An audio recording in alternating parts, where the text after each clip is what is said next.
Eto, iyak ka na naman. Iniyak ka pala. Iniyak ka naman pala si Jose. Tawa ka naman. Niya po yung offer ng tape. Tapos ngayon, eto at wala nang hiya. Pati yung TBJ kakalabanin niya.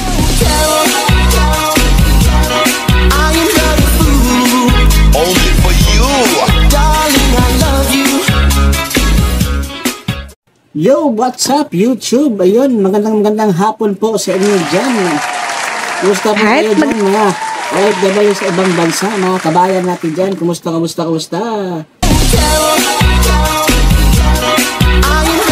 Sana nasa mabuting kalagayan po kayo. Ayun. Only for you.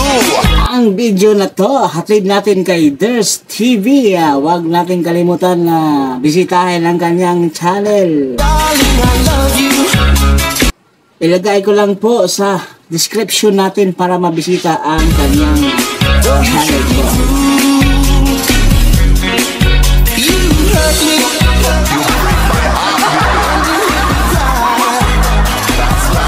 Sagwa mo, boy! Hindi ba nasa sagwaan? Ayan ang ating pamagat sa ating reaction video ay TVJ. Pastusan na ito. Bobo yung matinding balat sa TVJ. Only for you, darling, I love you. Boss Joey, baka hindi nakapagtimpi dito. Ayun. Nakatayo na ka. Hindi pa rin nakapagtimpi pala ito si Boss Joey.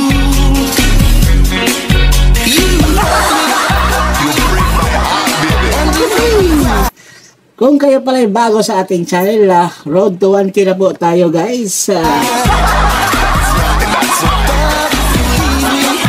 Pakalang na yan. Subscribe tayo, like, comment lang din at notify tayo sa ating pa-bell all po tayo sa ating notification bell para ma-update kayo sa ating mga bagong ina-upload.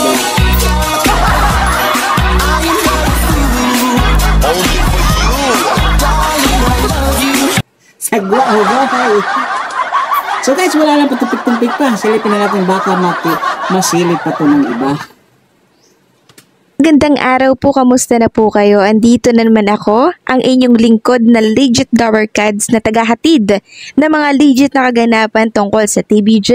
Kaya kung isa kayo sa hindi pa nakasubscribe sa ating channel, nako, i-click nyo na po ang subscribe na po natin ang balita na tunahin natin ang tungkol po sa ads count na nakuha po ng 3 noontime show kahapon. So unahin natin ang sa Tape Bulaga, no? Ads count po to guys sa ads count. Daily ad counts niya, Ders TV sa mga noontime show. So ads count to August 24, 2023, live broadcast of school-led New It Bulaga on GMA7. We have seen 59 TV ads during all of the 3 commercial gaps on it. So gap 1, 21 TV ads, gap 2, 19 TV ads, gap Mahaba talaga yung ano, It Bulaga tape. 319 TV ads. Ang baba po ng ads nila, so mabibilang sa patak ng ulan. Tapos dyan pa po kukunin yung pasahod ng lahat. Diyan kukunin. Ito. Ano ba yan? Okay ba yan sa kanila pag ganyan na yung ads? Kayo gaya sa tingin niyo mga ka-uncle? Kontento na sila dyan o kailangan pa nilang dagdagan yung sponsor or ads nila? At Para lahat kumita ng malaki para malagpasan yung AAT. ng empleyado po nila, no, ng mga taga-tape. Hindi ba sila abonado nito? Or kung may matira man, hindi ganon kalaki? Kasi sa malaking tanong natin guys. ads count, nakikita kung malaki po ang pinapasok na pera ng isang show sa pamamagitan ng mga commercials na pumapasok po sa kanila. So base sa ads na nakita natin, meron lamang pong 59 na ads kahapon. Diba? Yung Tape Bulaga. So, nung nakaraan, 61. So, may kahinaan po talaga siya, no? Yung papremyo, dyan pa po kukuhanin at uhugutin. So, paano na po pagkakasyahin, diba? Ito naman yung nakuhang ads ng It's Showtime. Showtime ads po to guys sa Showtime. Time. Ads count, August 24, 2023, live broadcast of It's Showtime on GTV. We have seen 124 TV ads during all of the 4 Lakas-lakas din to ha. Umahabol. commercial gaps. So take note po ha, 4 commercial gaps. So gap 1, meron pong ito pala yung sinasabi natin na hanggang 3 o'clock yung show nila. Samantala yung 82:30. Kaya dito umaabot ng gap 4. 33 TV ads, gap 2, 30 TV ads, gap 3, 43 TV ads, and gap 4, 18 TV ads. So mataas ang ads ng Showtime dahil mataas din po yung oras na ginugugol po nila sa show na ito. So hanggang gap 4 sila at ang 80 naman hanggang gap 3 lang po, kaya wag magtataka kung mataas ang nakukuhang ads ng It's Showtime. Samantalang puntahan naman po natin ang nakuhang ads ng EAT. Malaki ito, malaki-laki. Paano lang yan? Hanggang 2:30 lang yan na show. Samantala yung Showtime hanggang 3 o'clock. So ads Kaya, count, sila August lang- 24, 2023. Abot sila ng gap 4 ang itong 80, gap 3 lang. Live broadcast sa PAT TVJ. Led on TV5, we have seen 95 TV ads during all of the 3 commercial gaps on it. So gap 1, 25 TV ads, gap 2, 30 TV ads, and gap 3, 40 TV ads. Oh, 95 ads count, partida, 3 gap lang po yan, di lalo na pag umabot ng 4 gap. Sobra na, ang laki-laki na. Mas mataas pa po yan sa It's Showtime for sure. So araw-araw, siksik at nag-uumapaw yung ads count Siksik-liglig, umaapaw. nila. Diba? Dahil yan sa mainit po ninyong pag-support. Samantalang ipapakita ko naman sa inyo kung gaano kadami ang nanood sa EAT kahapon sa online live nila, no? So sa TVJ YouTube channel, meron po silang 41K watching, habang ang TV5 Philippines, meron pong 81K na watching. Yung channel ng 80, no, mas malaki pa yung nanonood dyan. No? Tsaka may channel din para sa channel 5 lang. Total of 122K sa YouTube pa lang po yan. Ganyan po araw-araw ang nanonood sa Iba EAT. yung 80 eh. Samantala sa kabila, kulilat naman. Kaya walang duda, sila talaga yung nangunguna sa buong bansa. Unlike sa kiniklaim ng mga taga-tape Bulaga na panatiko na sila daw yung number 1 noon time show, di wow, no? Sarili na lang po nila yung lokohin po nila. Total, dyan naman sila Sabi ka mo, wag kami! magaling na paniwalain ang Wag kaming lukuhin!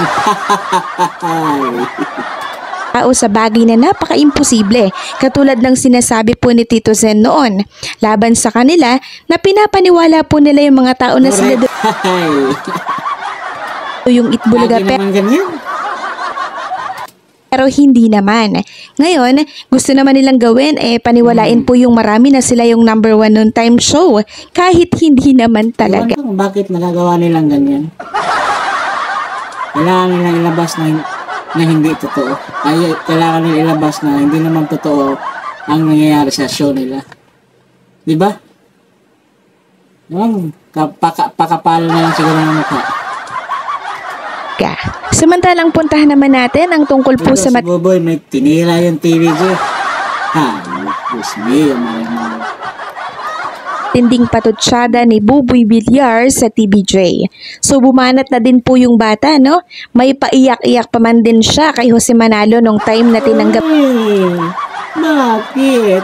Iyak ka na naman. Iniyak ka pala. Iniyakan mo pala si Jose. Tawa ka naman. niya po yung offer ng tape. Tapos ngayon, eto at wala nang hiya. Pati yung TVJ kakalabanin niya. Huwag So, mong subukan. Masisira ang buhay mo. impluwensya ba ito ng pera? Kaya ang puti nagiging itim na. So siguradong ikaka-imbyerna po ni Joey ang banat ni Buboy. Si Ellen, no? Sumikat na rin to si Ellen. Diba? Pansin niyo, sumikat na si Ellen. Ang ganda lang ko nila. Ang ganda lang, magaling yung producer nila. Magaling at magaling yung nakaisip nito. Pagkatapos ni Ellen, tapos may kuha na, may mami naman siya, diba? Ang Nabasa po ito, no? ginaya yung mukha ni Jose. Sunod yan, may daddy na naman. Di ba? Tingnan natin, meron yan. Hanggang So, buong pamilya na yan. sunod-sunod na po ang patama ni Buboy at Isko sa TBJ, ano? Habang ang TBJ naman po tahimik lang sila at antayin na lang po nila yung matinding banat dito ni Henyo Master. Siguradong pinag-iisipan at talagang Manatan pa kayo ni Henyo. Nako, napakalupit na bumanat niyan.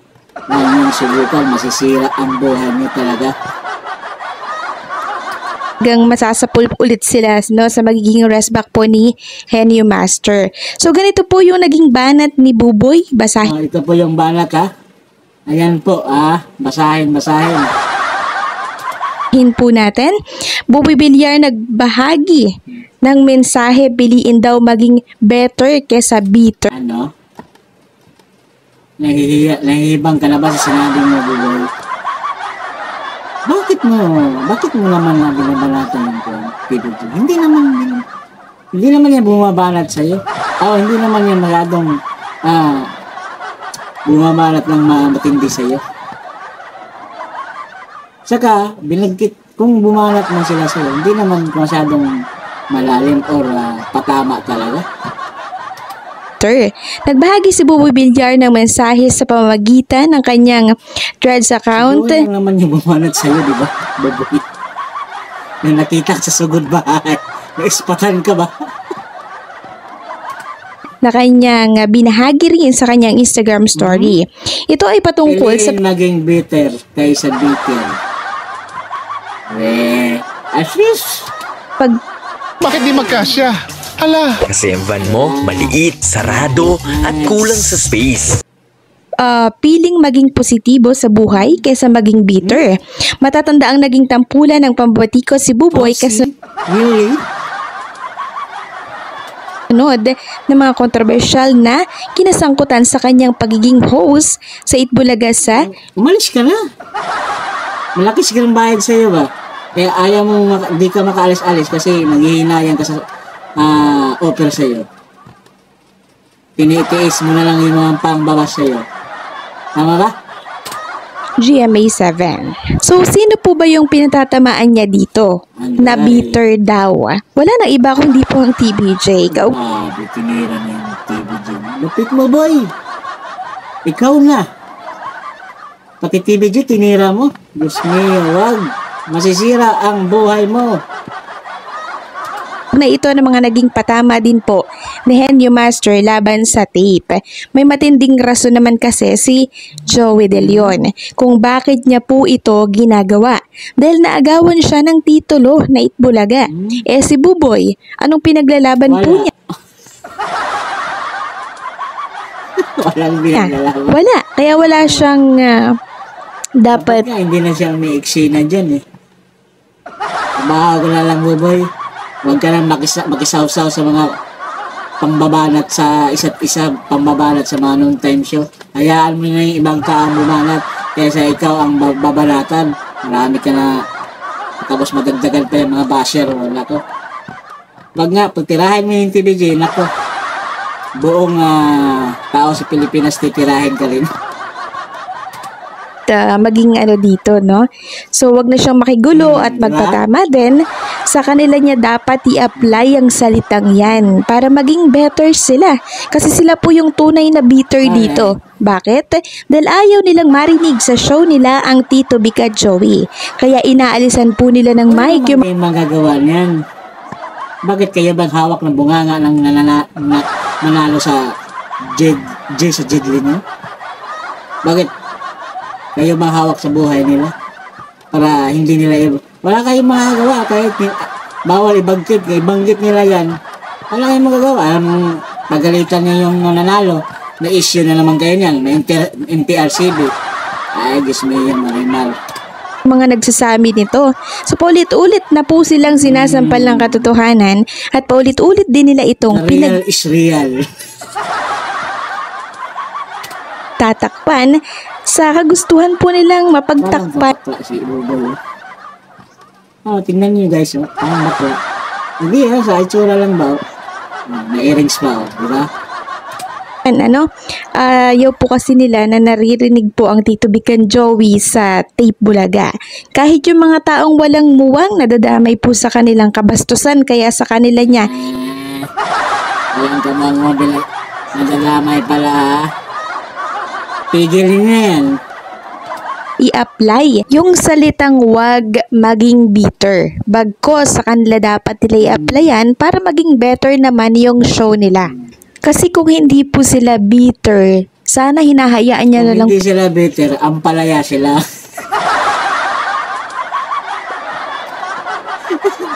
po or nila yung mga tao na nagsasabi at nagpapasalamat kila Tito Vic at Joey. Wala kayong magagawa.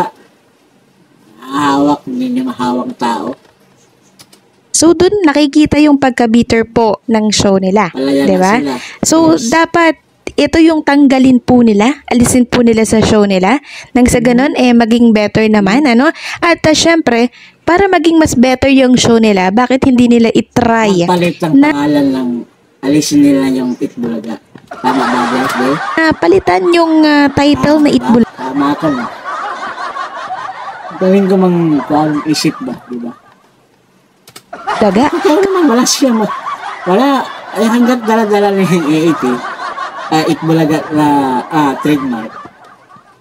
Forever na yung mga bass na saka mga banat sa kanila. Diba? Kasi hanggat nakadikit dyan yung Itbulaga na titulo, lagi pong nakasunod sa kanila yung anino ng Anino ng kadiliman. Tito Vic at Joey. So kung ayaw po nilang marinig yung Tito Vic and Joey, bakit hindi na lang nila palitan yung titulo? 'Di ba? Para sa Sa napalitan yan, Buboy and Isko Show. na maging better yung show nila na tape Bulaga ngayon. At since sinabi po ni Buboy Villar yung katagang yan, ano, eto po yung ilang komento ng casual netizen na siyang matatawa ka nga naman. Sabi po ng isang netizen, ano, ikaw pa talaga ha? Sabi pa po ng isa, piliing maging magalang kesa bastos. Komento pa po ng isa dito, wow, coming from you ha. So nasupalpal pa po tuloy si Buboy Villar, ano. So wag kasi siya magsasalita ng ganito na alam naman natin na hindi siya malinis, hindi siya perpekto. So wala siyang karapatan na magsalita nito at mangaral pa talaga. Nasa mababang kalidad ka lang, Buboy. Huwag mong tirahin ang iconic. Ngayon ka ba? Diba? Kung sa sarili niya po ina-apply yung mga binitawan niya. Pinaghugutan. Hindi naman ikaw gumawa ng Itbulaga sila. May pinaglaban, diba? Hanggat hindi nila nakukuha ang trademark na Itbulaga, tuloy-tuloy pa rin yung mga gusto nilang gawin. Ano yung gusto nilang balat ba? Ano ba? Di siya mismo magiging better siya. So ano po ang masasabi ninyo sa update na ito? Huwag kalimutang So guys, yun panibagong natapos na reaction video. Nasagap na naman tayo informasyon, di ba? Repeat videos. Ay, subscribe po natin. Ang video na to hatin natin kay Ders TV, guys. Bisitahin natin yung kanyang channel. Ilagay ko lang po sa ating description at huwag kalimutan ang ating channel. Road to 1K na lang po tayo, guys. Mga 14 na lang yung kulang para mag 1,000. Kunti na lang talaga. Subscribe, like, at comment na lang din kahit konti. Ayun, pa-notify all tayo para ma-update kayo sa ating mga daily upload. Parang correct na. So guys, hanggang dito na lang po nagtatapos ang ating reaction video. God bless po at ingat kayo kung saan man kayo laging naroon.